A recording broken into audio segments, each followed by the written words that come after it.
Hello guys, आप सभी की प्रिपरेशन कैसी चल रही है? तो अभी हम लोग करने वाले हैं कुछ क्वेश्चंस और बहुत टाइम से रेगुलर बेसिस पे हम लोग कर रहे थे न्यूमेरिकल्स। तो आज हम लोग क्वेश्चंस करेंगे, न्यूमेरिकल्स के नहीं करेंगे, चैप्टर से करेंगे। आप देख पा रहे ये जो क्वेश्चंस है आपका ब्रेक इवन पॉइंट, ठीक है, total revenue, total cost approach, ठीक है, टीआरटीसी अप्रोच, एमआरएमसी अप्रोच हम लोग ने पढ़ा हुआ है, ठीक है, ब्रेक इवन पॉइंट भी हम लोग ने पढ़ा हुआ है। मार्केट चैप्टर से ये क्वेश्चन है, प्राइस डिस्क्रिमिनेशन ये वाला, ठीक है। तो ये आपका ये जो चैप्टर है ये आपके लिए कोई भी कुछ भी नया नहीं है। आप अगर आपने ये चैप्टर मार्केट चैप्टर नहीं पढ़ा है, ब्रेक इवन पॉइंट नहीं पढ़ा है, तो आप सर्च करिए, आपको इसी चैनल में break even point forms of market मिल जाएगा। आप उसे पढ़ेंगे, क्वेश्चंस करना काफी इजी हो जाएगा आपके लिए, ठीक है। लेकिन क्वेश्चन क्या, break even point refers to the situation. ये ब्रेक इवन पॉइंट होता क्या है, कौन से सिचुएशन को ब्रेक इवन पॉइंट बोलते हैं, ठीक है। तो आप यहाँ पे एक डायग्राम देख पा रहे हैं, इकोनॉमिक्स में डायग्राम इंपॉर्टेंट होता है, ठीक है। देखिए यहाँ पे ये आपका क्या है, टोटल रेवेन्यू है, और ये क्या आपका टोटल कॉस्ट है, ठीक है। देखिए टोटल रेवेन्यू, देखिए यहाँ पे इस सिचुएशन में, देखिए यहाँ पे इस डिब्बे में देखिए यहाँ पे क्या होगा कि आपका कॉस्ट ऊपर है, ये आपका टोटल कॉस्ट है और नीचे है रेवेन्यू, ठीक है। मतलब कि यहाँ पे कोई भी प्रोडक्ट बन रहा है, मान लीजिए 100 रुपीज बनने में लग रहा है और यहाँ पे प्रॉफिट आ रहा है, इनकम आ रहा है 90, 10 रुपए का क्या हो गया, लॉस हो गया। क्या हो गया, यहाँ पे कॉस्ट लग रहा है 90 और रेवेन्यू आया, ठीक है, 90 सॉरी, कॉस्ट लग रहा है 100 और रेवेन्यू आया 90, ठीक है। यहाँ पे क्या हो गया, आपको 10 का क्या हो रहा है, लॉस हो रहा है, ठीक है। तो आप देख पा रहे हैं यहाँ पर कि आपका कॉस्ट ऊपर है और रेवेन्यू नीचे है, मतलब कि ये वाला जो डिब्बा है यहाँ पे क्या होगा, आपको एबनॉर्मल लॉस, यहाँ पे क्या होगा, एबनॉर्मल लॉस,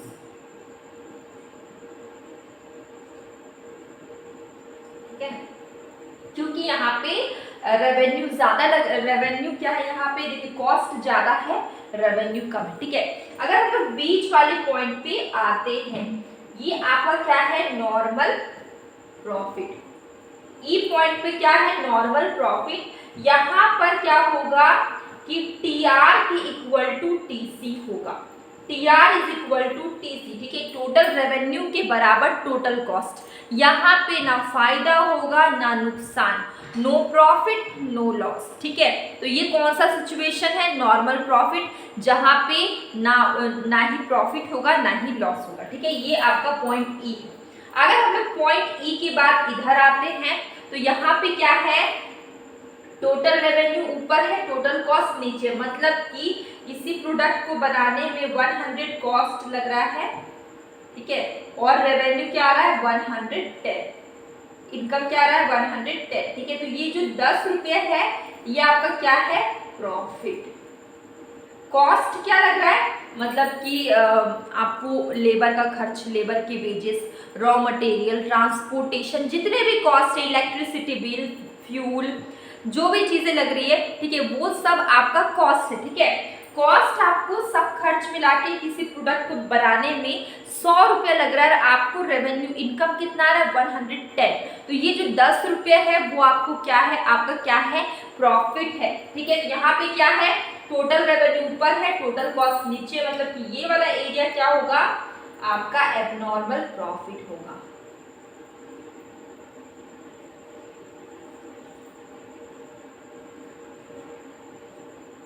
और देखिए ये जो पॉइंट ई है, इसी को जहां पे नॉर्मल प्रॉफिट होता है, जहां पे TR is equal to TC होता है, जहां पे कोई भी प्रॉफिट, नो लॉस, इस सिचुएशन को हम लोग क्या बोलते हैं, बीईपी, मतलब कि ब्रेक इवन पॉइंट। क्या बोलते हैं, ब्रेक इवन पॉइंट। तो अब आपको पूरा कंसेप्ट क्लियर हो गया होगा।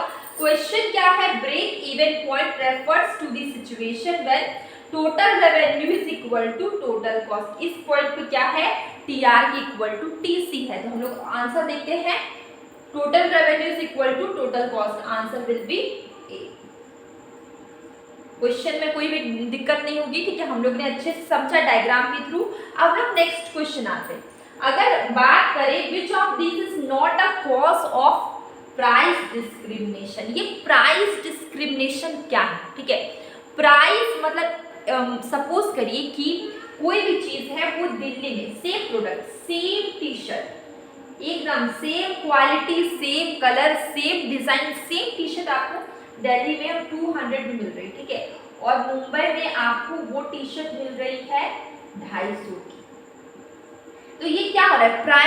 प्राइस डिस्क्रिमिनेशन, मतलब same product, same quality, same colour, same design, same चीज आपको अलग अलग जगह पे अलग अलग प्राइस पे मिल रही है, ठीक है। ये क्या होता है? Price discrimination. प्राइस डिस्क्रिमिनेशन बहुत सारे बेसिस है इसके, तो आप डिटेल में जब चैप्टर को पढ़ेंगे तो आप उसमें बहुत सारी चीजें पढ़ेंगे, ठीक है।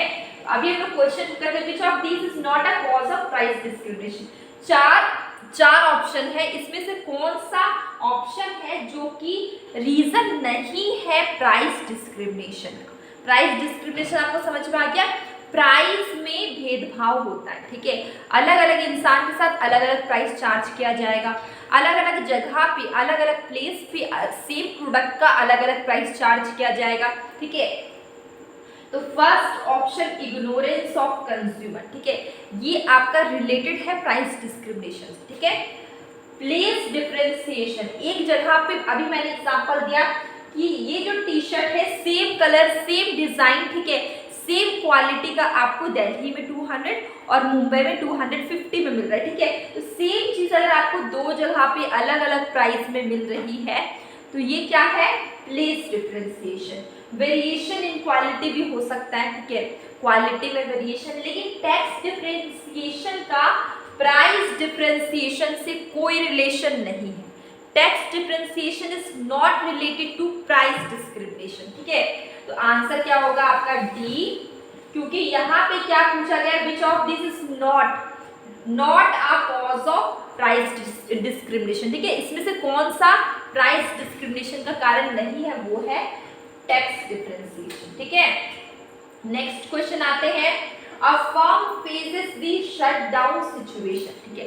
अब कोई भी फर्म है वो अपनी दुकान कब बंद करेगा? ठीक है, नॉर्मल एक इंसान है रात, ठीक है, अब ये अपना दुकान कब बंद कर देगा? कौन सा सिचुएशन में ऐसा सिचुएशन आ जाएगा कि उससे अब आगे काम नहीं किया जा रहा है, आगे उससे बिजनेस नहीं कंटिन्यू हो रहा है? तो ये ऐसा सिचुएशन होता है जब देखिए दो चीजें हम लोग ने पढ़ी, टोटल रेवेन्यू, टोटल कॉस्ट, ठीक है।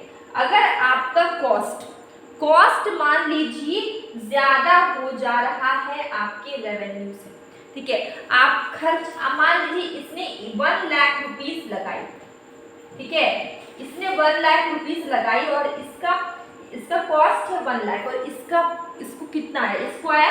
इसको आया मात्र 60,000, मैं के लिख रही हूँ, ठीक है। तो इसने 1 लाख रुपया लगा दिया बिजनेस में और इसको कोई प्रॉफिट नहीं हो रहा है, इसको नुकसान हो रहा है, इसको 60,000 ही आया है, ठीक है। इसको मतलब सामान को बेच के इसको 60,000 लगा और इसने कॉस्ट लगा दिया 1 लाख, ठीक है। इस सिचुएशन में राम को भारी नुकसान हो रहा है, तो वो क्या करेगा? क्या वो इस सिचुएशन में आगे काम कर पाएगा?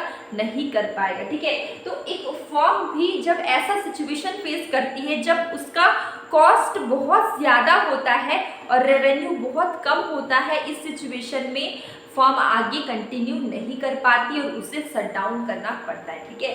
देखिए, तो अब हम लोग देखते हैं first option, price is less than average variable cost, ठीक है, price is less than average variable cost, ये तो रॉन्ग होगा। Price is more than average variable cost, wrong होगा। Price is equal to fixed cost, wrong. Price is more than average fixed cost, price is less than average variable cost, नहीं, थोड़ा सा मुझे पढ़ने में मिस्टेक हो गया। Price is less than average variable cost, ठीक है, देखिए price is less than average variable cost, ठीक है, ये आपका करेक्ट आंसर है ए, ठीक है। जब आपका प्राइस क्या होगा? बहुत कम होगा आपकी एवरेज वेरिएबल कॉस्ट से, ठीक है, प्राइस क्या होगा? Less than average variable cost. ये आपका correct answer. Average variable cost, ये जो वेरिएबल कॉस्ट क्या है, वेरिएबल कॉस्ट मतलब कि ट्रांसपोर्टेशन, ठीक है, ट्रांसपोर्टेशन हो गया, ट्रांसपोर्टेशन, रॉ मटेरियल, ठीक है, रॉ मटेरियल, वेजेस, जितने भी किसी भी प्रोडक्ट को बनाने में जितने छोटे छोटे वाले खर्चे लगे, ठीक है, फिक्स्ड कॉस्ट की बात नहीं कर रहे हैं, लैंड ले लिए या फिर आपने मशीन ले लिया, ठीक है, मशीन, टूल्स, इक्विपमेंट, ये सब आपके बड़े खर्चे, लेकिन जो आपकी डेली के डे टू डे के जो खर्चे हैं या मंथ की या वीक के, वो आपका एवरेज वेरिएबल कॉस्ट में आएगा, जिसमें से ट्रांसपोर्टेशन, इलेक्ट्रिसिटी, ठीक है, जो आप लेबर को वेजेस देंगे, ठीक है, और रॉ मटेरियल, तो ये सारे खर्चे आपके वेरिएबल कॉस्ट में आएंगे, ठीक है। तो जब आपका वेरिएबल कॉस्ट का अमाउंट, वेरिएबल कॉस्ट का अमाउंट सपोज 1 लाख है और उसमें से प्राइस अगर हम लोग इतना कम है जो कि आपके वेरिएबल कॉस्ट से काफी कम, ठीक है, जब आपका वेरिएबल कॉस्ट, आपका जो कॉस्ट किसी भी प्रोडक्ट को बनाने का जो खर्चा है वो आपको ज्यादा लग रहा है और उस जो प्रोडक्ट है उसका जो प्राइस है, कीमत है, वो काफी कम है, इस सिचुएशन में फर्म को शट डाउन करना पड़ेगा, ठीक है।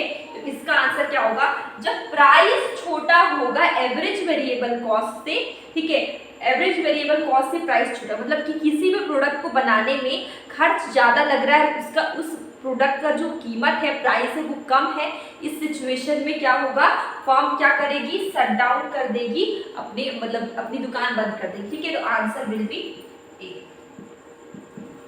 तो ये हमारा छोटा सा सेशन था इकोनॉमिक्स के न्यूमेरिकल्स, तो मैंने आज नहीं किया, आज हम लोग ने क्वेश्चंस किए हैं, ठीक है, जो कि आपके माइक्रो इकोनॉमिक्स के हैं। तो अगर आपको न्यूमेरिकल करना है तो कमेंट बॉक्स में ज़रूर बताइए, ठीक है, और अगर आपको कंसेप्ट बेस्ड क्वेश्चन करना है तो आप वो भी बता सकते हैं। अगर आपको न्यूमेरिकल करना है तो आप एन लिख के कमेंट करिए, अगर आपको कंसेप्ट करना है तो सी लिख के कमेंट करिए, ठीक है, ताकि मुझे पता चल सके, ठीक है।